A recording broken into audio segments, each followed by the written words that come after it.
Good morning and welcome to Study Time.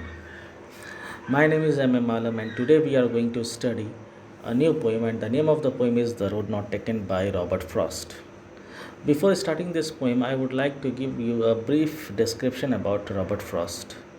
Robert Frost was an American poet. He was born on 26th of March 1874 in San Francisco, United States. He died on 29th of January 1963 in Boston, United States. Some of his notable works are Stopping by the Woods on a Snowy Evening, The Dust of Snow, and many more. He has been awarded a number of prizes, including Pulitzer Prize for Poetry. Now, a brief introduction about the poem. The poem The Road Not Taken. Here, the road symbolizes our life. The poet says that the path that we don't choose in our life is the road not taken.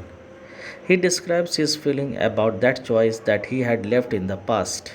The path which we have chosen decides our future, our destination. The important message that the poet wants to give is that the choice that we make has an impact on our future, and if we make a wrong choice, we regret it but cannot go back on it. So we must be wise while making choices. Now, let us go to the first stanza.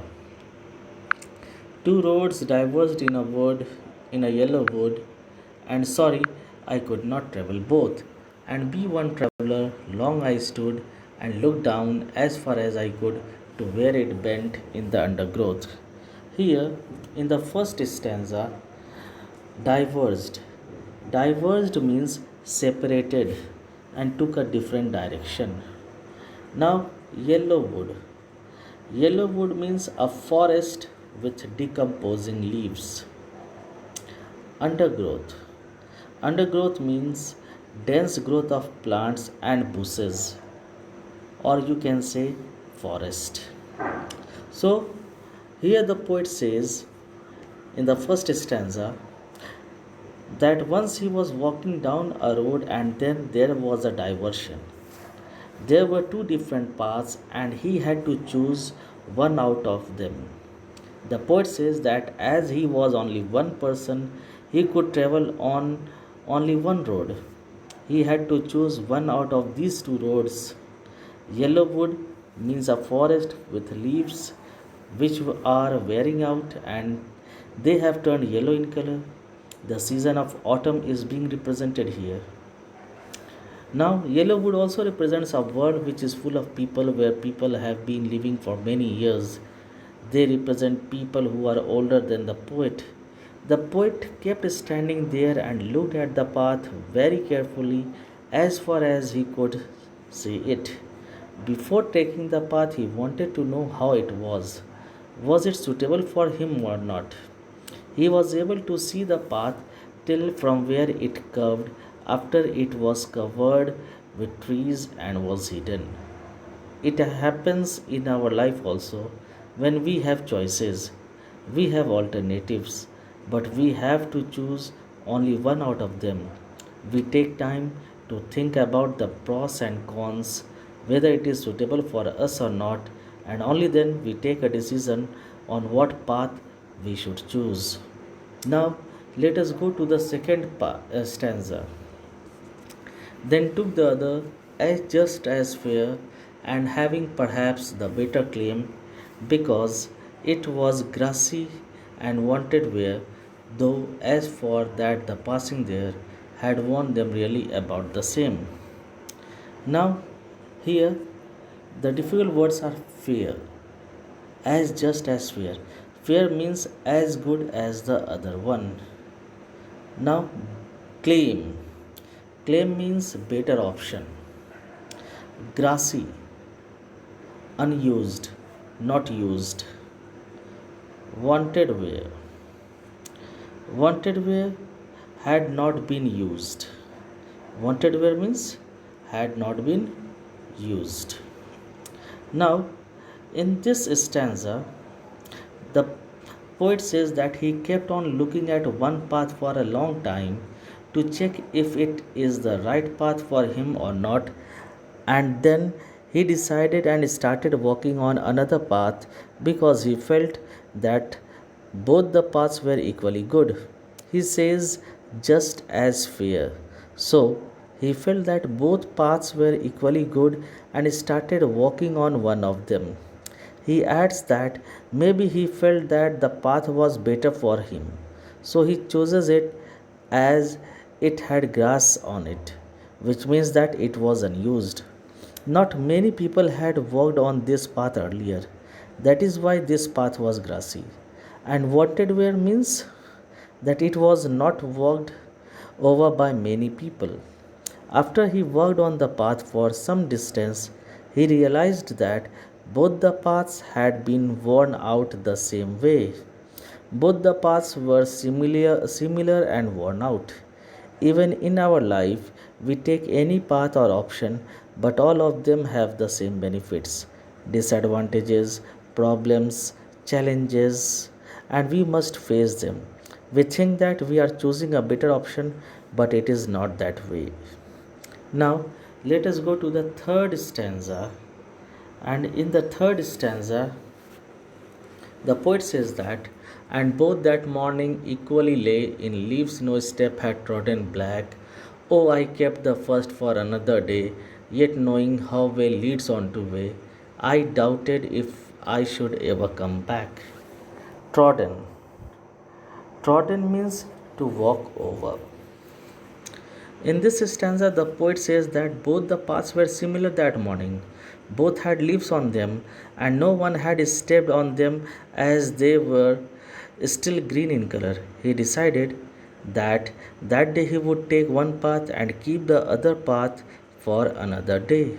Although he knew that one way leads on to another way, he knew that he could not go back on the choice that he had made.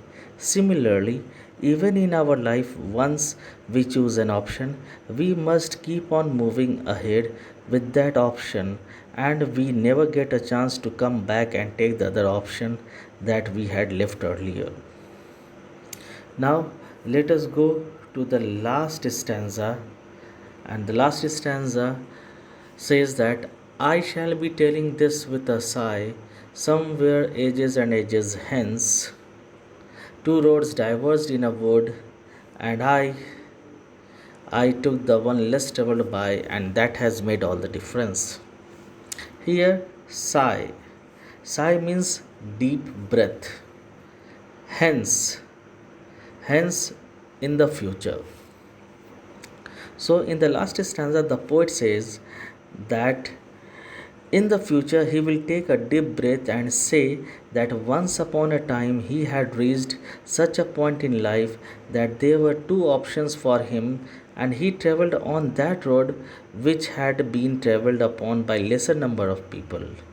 That decision of his undecided, that decision of his decided his future.